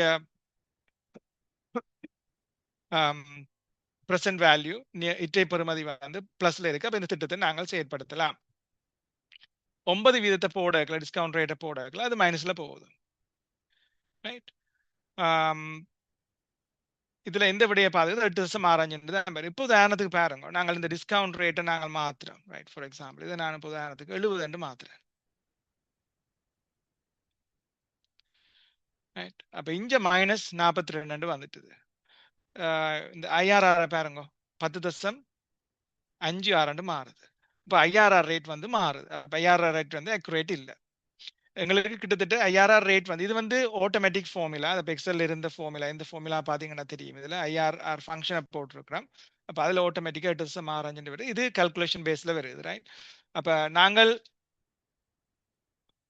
எங்களுடைய இந்த ரேட் வந்து நாங்கள் இப்போ 90% மட்டும் போட்டு பார்ப்போம். 11.22 வருது, ரைட்? அப்ப எங்களுடைய இந்த ரேட் வந்து பயங்கர வித்தியாசமா வரும். சரியான வித்தியாசம் கூட காட்டும். நாங்கள் சூஸ் பண்ற இந்த லோ ரேட்டும் ஹை ரேட்டும் வித்தியாசம் பெரிய அளவுக்கு வித்தியாசப்படல. அப்ப இதுல வேற உங்களுக்கு உண்மையா ஐஆர்ஆர் ரேட் வந்து 8.64 8.65, ரைட்? பேசிக்கா இப்ப டிஃபரன்ஸ் வந்து 2.6% வந்துட்டுது. அப்ப நாங்க இந்த ரேட்டை சூஸ் பண்றது கொஞ்சம் கவனமா இருக்கணும். அப்ப இதுல நாங்கள் 14% போட்டால் பார்ப்போம் சும்மா 8.78, ரைட்? அப்ப இது ஓகே, இது கிட்டத்தட்ட ஓகே, இதுல பெரிய வித்தியாசம் வராது, ரைட்? அப்ப அந்த முதலாம் தசமானம் அல்லது எங்கட 8 அல்லது 9 வந்தா கூட அதுல பெரிய பிரச்சனை இருக்காது. செய்யற மெத்தட் தான் முக்கியம். அப்ப இந்த ரேட்டை நாங்கள் எப்படி சூஸ் பண்றோம்? இதுல நாங்கள் 9% போட்டா நடக்குதுன்னு பார்ப்போம். சரி, இதுல மைனஸ் வந்துட்டு ரெண்டும் எங்களுக்கு மைனஸ்ல நார்மலா இருக்கக்கூடாது, ரைட்? பெரிய வித்தியாசம் இல்லை, பட் நார்மலா ஒன்று பாசிட்டிவாயும் ஒன்று மைனஸ் ஆயும் இருக்கும். அப்ப இதுல நாங்கள் 8.5, ஓகே, பாசிட்டிவ். அப்ப எங்கட இந்த முதலாவது ரேட்டை நாங்கள் சூஸ் பண்ணக்கல ஒன்று நாங்கள் சூஸ் பண்ணலாம் எங்கட அந்த தந்த டிஸ்கவுண்ட் ரேட்டுக்கு அண்மித்ததாக சூஸ் பண்ணணும். மற்றதை அதுல இருந்து ஒரு 5% அல்லது 10% உட்பட்டதாக சூஸ் பண்ணலாம். அல்லது நான் சொன்ன அந்த மெதட்டை பார்த்துட்டு நாங்கள் முதல்ல ஒரு மெதட் ஒன்று பார்த்தோம் தானே, அதற்கு கத்திரி போறோம். எப்படி பார்த்தோம்? எங்கட முதலாவது ரேட்டோட எங்கட net present value low rate apply பண்ணி வந்த நெட் ப்ரெசன்ட் வேல்யூ அது மொத்த முதலீட்டு எத்தனை வீதமா இருக்குன்னு பார்த்து அதை சேர்த்து போட்டு செய்யலாம். செய்தா கிட்டத்தட்ட சரியா இருக்கும், ரைட்? ஃபுல் அக்யூரசி இல்லை, அதெல்லாம் நாங்கள் போட்டிருக்கிறோம். உண்மையான அக்யூரேட் வேல்யூ வந்து எக்ஸல்ல நாங்கள் ஐஆர்ஆர் சமன்பாட்டை அப்ளை பண்ண வர்றது வந்து 8.65. ஆனால் நாங்கள் கணக்குல செய்யக்கல இந்த ஹை வேல்யூவும் லோ வேல்யூவும் கண்டு செய்கிற மாதிரி தான் பொதுவாக வரும். அப்ப லோ வேல்யூவை நாங்கள் எடுக்கிறது கிட்டத்தட்ட எங்கட இந்த டிஸ்கவுண்ட் ரேட் அல்லது ஹேர்டல் ரேட்டுக்கு அண்மித்ததாக எடுக்கலாம். அடுத்த எங்கட வேல்யூ வந்து அதிலும் விட ஒரு 5%, 6%, முதல்ல 5% அப்ளை பண்ணி பார்க்கலாம். 5% திருப்பி இப்போ எங்களுக்கு இதுல நாங்க சொன்னா ஒன்று பிளஸ் மற்றது நெகட்டிவா இருந்தால் நல்லதுன்னு சொல்லி, ரைட்? அப்படித்தான் பெறுவாங்க பொதுவாக. அப்ப ஒன்று பிளஸும் ஒன்று நெகட்டிவா வந்தால் அது ரெண்டையும் நாங்கள் சமன்பாட்டில் போட்டு எடுக்கல எங்களுக்கு கிட்டத்தட்ட சரியான ஒரு விடை கிடைக்கும். ஸோ அதுக்கு இப்போ நீங்கள் என்ன கேட்டீங்கன்னா அதுக்கு ஒரு ஸ்ட்ரைட்டான ஆன்சர் இருக்கானால் எனக்கு அது தெரியல. நான் பார்த்த லெவலில் அண்மித்த இதைத்தான் நாங்கள் போட்டு எடுக்கலாம். நான் காட்டின அந்த முறையில் செய்யலாம், ரைட்? அப்போ ரைட், இப்போ இது நாங்களும் காட்டினது ஏன் அதை அப்படி இப்போ பார்த்துமே. இப்போ நாங்கள் இதில் இவன் 60% மட்டும் போடக்கலையும் எங்களோட இது வந்து கூடிடுது, ரைட்? பெரிய வித்தியாசம் இல்லை.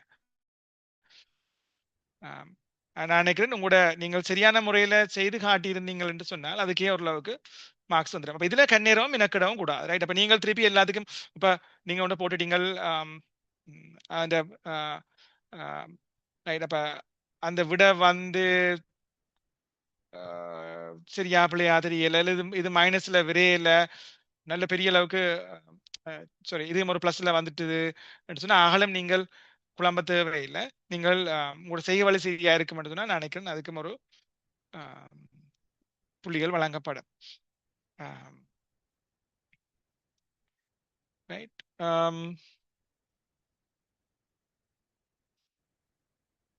ஓகே. ஸோ இந்த சமன்பாட்டில் போட்டு நாங்கள் அந்த சமன்பாட்டில் போட்டு அப்போ நீங்கள் விடி எடுக்கிறது தான் ரைட். அப்போ அது பிரச்சனை இல்லை. எங்களுக்கு இந்த ப்ரெசன்ட் வேல்யூன்றதும் இந்த லோவர் ஹையர் ரேட் எடுக்கிறதுன்னு தெரிஞ்சிட்டால் இந்த ஐஆர்ஆர் வந்து ஈஸியாக செய்து கொள்ளலாம். அப்போ இதில் எங்களுக்கு வர்ற விட வந்து 17% உண்டு. அப்போ இது நாங்கள் இந்த முதலீட்டை வந்து நாங்கள் அக்செப்ட் பண்ணலாம் ரைட். அப்போ நீங்கள் வளமையாக செய்கிறது பே பேக் பீரியட் எல்லாம் நான் நினைக்கிறேன் சிஸ்டமேட்டிக்காக நீங்கள் ஒரு இன்வெஸ்ட்மெண்ட் அனாலிசிஸ் செய்ய போறீங்கன்னா அது பாவிக்க இயலாது. பே பேக் பீரியட்னா என்ன, நாங்கள் இப்போ சோலாருக்கு வந்து 1 கோடி இன்வெஸ்ட் பண்ணுறோம், எங்களுக்கு ஒவ்வொரு வருஷம் 10 லட்சம் ரூபாய் வருது. அப்போ எங்களுக்கு சும்மா உதாரணத்துக்கு அப்போ எங்களுக்கு 10 வருஷத்துல திரும்பி வந்துடும் நாங்கள் இன்வெஸ்ட் பண்ணது ரைட். ஸோ அது பே பேக். ஆனால் அதில் வந்து இந்த time value for money right, பணத்தின் நேரப்பெறும் இந்த இன்ஃப்ளேஷன்கள் அதெல்லாம் அதில் நாங்கள் பார்க்கல. அப்போ அதன் உண்மையான ரிட்டர்ன் எங்களுக்கு தெரியாது. உண்மையாவில் ரிட்டர்ன் வருதுன்றது நாங்கள் அதில் எஸ்டிமேட் பண்ணல. அப்போ ஒரு முறையான திட்டமிடல் நிதி சார்ந்த திட்டமிடலுக்கு வந்து நாங்கள் இந்த பே பேக் பீரியட்டை பாவிக்கலாது. அப்போ நெட் ப்ரெசன்ட் வேல்யூ அதுலேயும் இந்த நெட் ப்ரெசன்ட் வேல்யூ எங்கே பாவிக்கலாம், ஐஆர்ஆர் எங்கே பாவிக்கலாம்ன்ற கூட வித்தியாசங்கள் கூட இருக்கு. இப்போ நெட் ப்ரெசன்ட் வேல்யூ வந்து உண்மையா அந்த அப்சல்யூட் வேல்யூ தெரியும், நீங்கள் பார்த்துருப்பீங்க. நாங்கள் கழிச்சு பெறுமதியே சொல்றோம். ஐஆர்ல நாங்கள் ரேட்டை தான் சொல்றோம். அப்ப எங்க பிரச்சனை வரும், அப்படி ஒரு கேள்வி வந்தால் net present value IRR apply பண்ண வேண்டி வரும்னா நீங்கள் இப்போ இப்போ நெட் ப்ரெசன்ட் உதாரணத்துக்கு நான் சொல்றேன். நீங்கள் வந்து உங்களுக்கு நெட் ப்ரெசன்ட் வேல்யூ ஒரு ப்ராஜெக்ட்ல 18% பெருகுது, இன்னொரு இதை செய்யக்கல உங்களுக்கு 14% பெருகுது. ஆனால் இந்த 14% பாரதன்ற நெட் ப்ரெசன்ட் வேல்யூ ரைட், அந்த தேறிய காசு பாய்ச்சல் வந்து உங்களுக்கு 5 மில்லியன், 18% பாரத 3 மில்லியன் ரைட். இப்போ உதாரணத்துக்கு வச்சுக்கொள்ளும், நாங்கள் ஒரு ஹைட்ரோ பவர் பிளான்ட்டுக்கு இன்வெஸ்ட் பண்ண போறோம். ஹைட்ரோ பவர் பிளான்ட்டுக்கு வந்து எங்கள்கிட்ட நாங்கள் போடுறது 3 மில்லியன், சோலார் பார்க்குக்கு போடுறது 5 மில்லியன். அப்போ சோலார் பார்க்குன்ற ஐஆர்ஆர் வந்து 14%, ஹைட்ரோ பார்க்குன்ற ஐஆர்ஆர் வந்து 18%. ஆனால் நெட் ப்ரெசன்ட் வேல்யூ சோலாரில் வந்து 1 மில்லியன் வருது, ஹைட்ரோ பார்க்கில் வந்து 0.5 மில்லியன் அல்லது 0.4 மில்லியன் வருது. இப்போ எங்கள்கிட்ட காசு இருக்குது எவ்வளவும், நாங்கள் இன்வெஸ்ட் பண்ணுறதுக்கு எங்களுக்கு பிரச்சனை இருந்தால் நாங்கள் சூஸ் பண்ண போகிறது சோலார் தான். ஏன்னா கூட காசு இன்வெஸ்ட் பண்ணுறேன், கூட ரிட்டர்ன் சொல்கிறேன் நான், மொத்த ரிட்டர்ன் கூட வருது. ஆனால் ரேட் வைஸாக இதே விஷயம் பார்த்தா சோலார் ஹைட்ரோ. ஆனால் டோட்டலாக கிடைக்கிற ரிட்டர்ன் எது கூடன்னு பார்த்தால் சோலார், ரேட் வைஸா ஹைட்ரோ. ஸோ அந்த ஒரு சின்ன ஒரு டிஃப்ரென்ஸ் ஒன்று இருக்குது. அப்போ நீங்கள் சிமிலர் ப்ராஜெக்ட் சிமிலர் அமௌண்ட் உள்ள ப்ராஜெக்ட்ஸுக்கு வந்து சிமிலர் வேல்யூ உள்ள ப்ராஜெக்ட்ஸுக்கு வந்து ஐஆர்ஆர் வந்து ஈஸியாக இருக்கும் கம்பேர் பண்ணுறதுக்கு. ஏன்றால் எல்லா ஃபேக்டர்ஸும் கொஞ்சளவுக்கு சமனாக இருக்குது. ஆனால் டிஃப்ரெண்ட் இதுகளுக்கு பார்க்கணும் என்று பார்க்க வழிக்கிற நெட் ப்ரெசன்ட் வேல்யூ வந்து இதில் கூடுதலாக பிரயோசனமாக இருக்கும். அப்போ எங்களோட இந்த விஷயம்லாங்கிறது எங்களுக்கு ப்ரெசன்ட் வேல்யூ என்ன, ஃபியூச்சர் வேல்யூ என்ன, இந்த டிஸ்கவுண்ட் ஃபேக்டர் இவ்வளோ தெரிஞ்சால் நாங்கள் நெட் ப்ரெசன்ட் வேல்யூ ஈஸியாக போகலாம். நெட் ப்ரெசன்ட் வேல்யூ எங்களுக்கு விளங்கிட்டால் ஐஆர்ஆருக்கு ஈஸியாக போகலாம். ஐஆர்ஆரில் இருக்கிற ஒரே ஒரு வித்தியாசம் இந்த லோவர் ரேட்டையும் ஹையர் ரேட்டையும் எஸ்டிமேட் பண்ணுறது. அப்போ லோவர் ரேட் வந்து நாங்கள் கிட்டத்தட்ட அண்மித்ததாக எங்கள் இந்த கழிவீட்டு காரணிக்கு அண்மித்ததாக நாங்கள் எடுத்தோம்னால் முதலாவது லோ வேல்யூ எடுக்கலாம். அடுத்தது வந்து நாங்கள் அதில் விட ஒரு 5% அல்லது 6% கூடுதலாக எடுத்தோம்னா எடுக்கலாம். அப்படி இல்லாட்டிக்கு நீங்கள் நான் சொன்ன மாதிரி அந்த ப்ரெசன்ட் வேல்யூ எத்தனை வீதம் டோட்டல் இன்வெஸ்ட்மெண்ட்ல நெட் ப்ரெசன்ட் வேல்யூ எவ்வளோன்னு பார்த்து அதை கூட்டி போட்டு அது கிட்டமாக எடுத்தாலும் சரி ரைட், எங்களுக்கு அதன் விடை ஓரளவுக்கு அண்மித்ததாக வரும். ஓகே. ஸோ நான் அப்போ இதோட இதை நிப்பாட்டுறேன். கேள்விகள் இருந்தால் சொல்லுன்னா நான் இந்த ஸ்லைட்ஸை நான் கிருஷ்ணராசன்கிட்ட கொடுத்து விடுவேன், அவர் உங்களுக்கு ஷேர் பண்ணுவார்.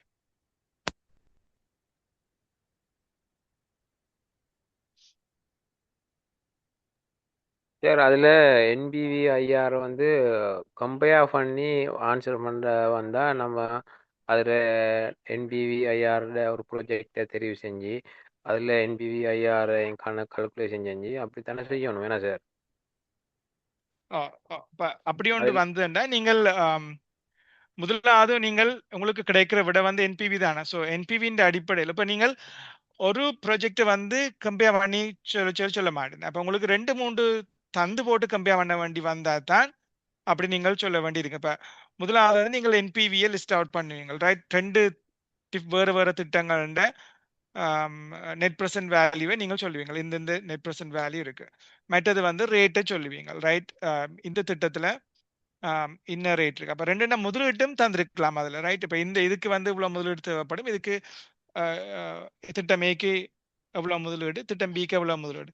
அப்போ நீங்கள் திட்டம் ஏல எவ்வளோ நெட் ப்ரெசன்ட் வேல்யூ, திட்டம் பியில் எவ்வளோ நெட் ப்ரெசன்ட் வேல்யூ, திட்டம் ஏல எவ்வளவு என்ன ஐஆர்ஆர் ரேட் வருது, திட்டம் பியில் என்ன ஐஆர்ஆர் ரேட் வருது, இந்த அடிப்படையில் நீங்கள் ஒரு ரெக்கமெண்டேஷன் கொடுக்கலாம்.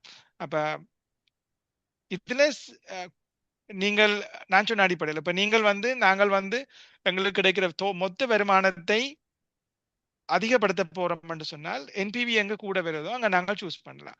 ஆனால் அந்த திட்டம் வந்து வினைத்திறன் முதலீட்டின் வீதத்தின் அடிப்படையில் வினைத்திறனான திட்டத்தை செலக்ட் பண்ண போறோம். எங்கள்கிட்ட இருக்கிற முதலீடு வந்து குறைந்த லிமிடெட் முதலீடு தான் இருக்குது, செலக்ட் பண்ண போறோம்னு சொன்னால் ஐஆர்ஆர் பேஸ்ல செலக்ட் பண்றது பெட்டரா இருக்கு.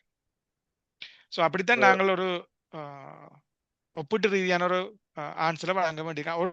ஒரு திட்டத்தை தந்துட்டு அதுல வந்து நீங்கள் சூஸ் பண்ண போறீங்கன்னா நீங்கள் ஐஆர்ஆர் பேஸ்லையும் கொடுக்கலாம், என்பிவி பேஸ்ல. உங்களுக்கு என்பிவி வந்து பிளஸ்ல வந்துட்டாலே அந்த திட்டம் வந்து தகுதி பெறுது ஆட்டோமேட்டிக்கா, ரைட்? ஏனென்று சொன்னால் அந்த ஹேர்டல் ரேட், அதாவது அந்த கழிவீட்டு காரணியை விட கூடுதலாக இருந்தால் தான் உங்களுக்கு என்பிவி வந்து சாதகமாக வரும்.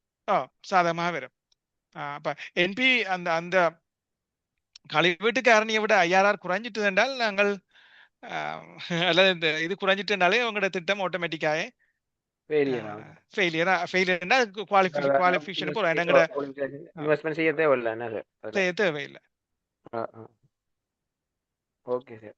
சார் அந்த இதுகள் அந்த நோட்ஸ் வந்து தமிழ்ல இல்லையா சார், இங்கிலீஷ்ல இருக்கு?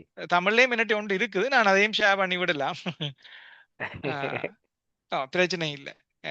எனக்கு என்னடா எனக்கு தமிழ்ல போயிருந்தேன், நான் எனக்கு கடினமா இருந்திருக்கு அதை விளங்கப்படுத்துறது இன்டர்பிரட். ஆனா நான் உங்களுக்கு தமிழ்ல போட்டு விடுறேன். Right, okay sir, thank you sir. Okay,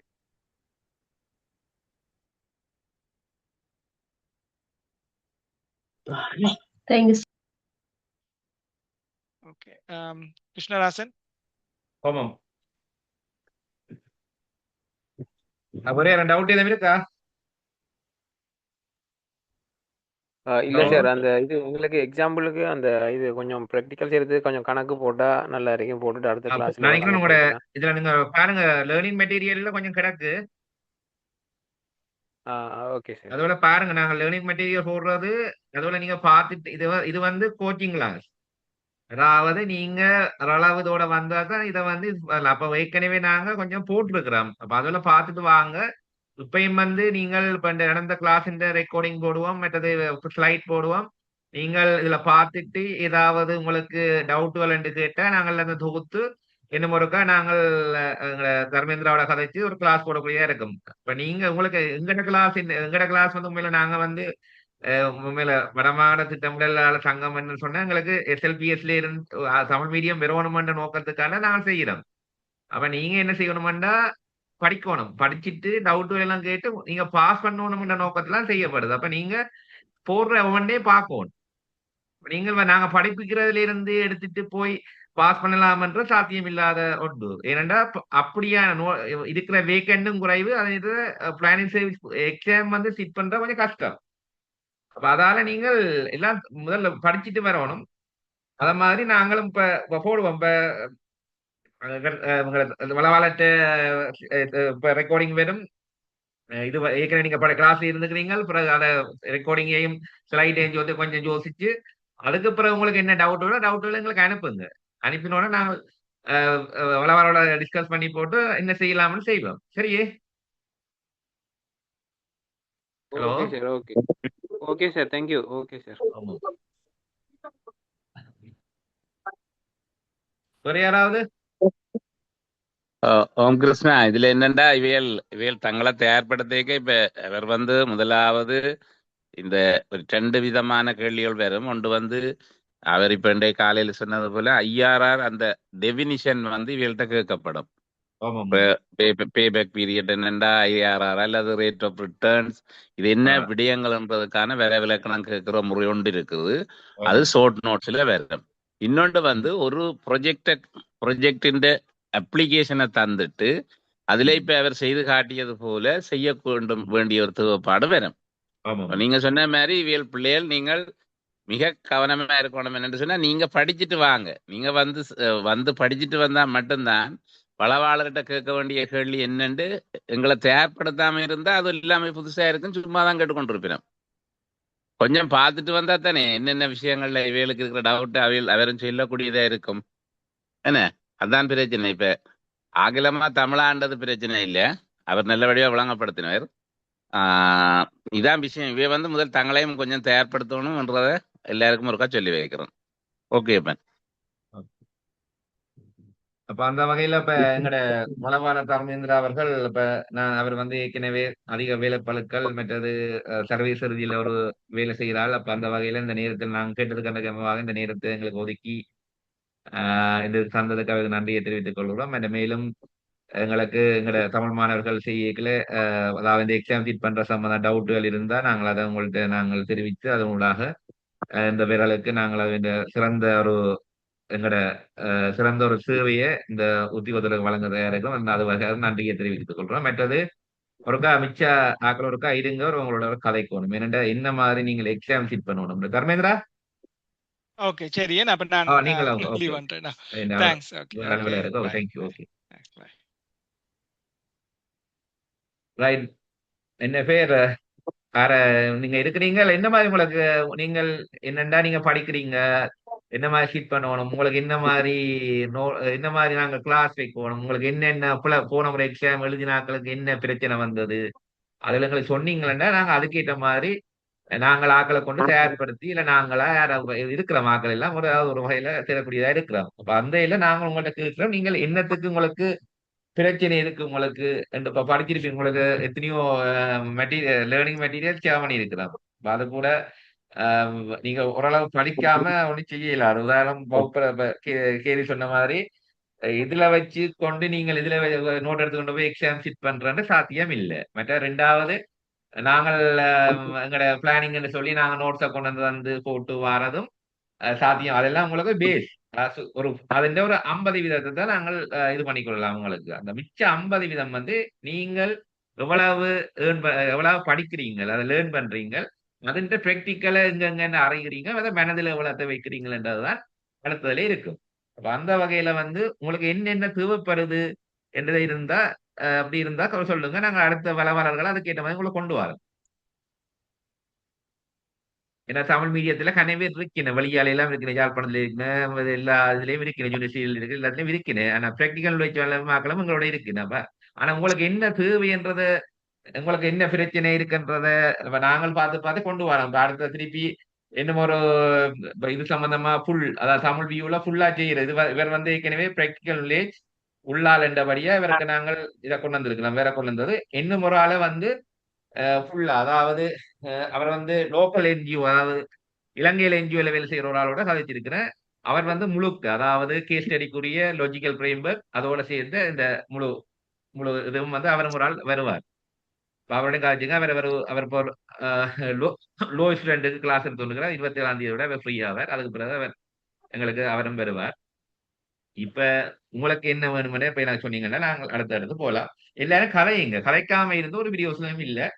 நீங்க எக்ஸாம் எடுக்கிற வந்தபடியா கதைச்சு எங்களோட மெசேஜ் பண்ணுங்க. உங்களோட டவுட்களை போடுங்க. நாங்கள் அதுக்குரிய விடையில தரோம். இப்ப நீங்கள் ஒரு ஆள் சொல்லுங்க சொல்லக்கூடிய சொல்லுங்க. சரி, அந்த கிரகித்தல் கிளாஸ் என்ன மாதிரி?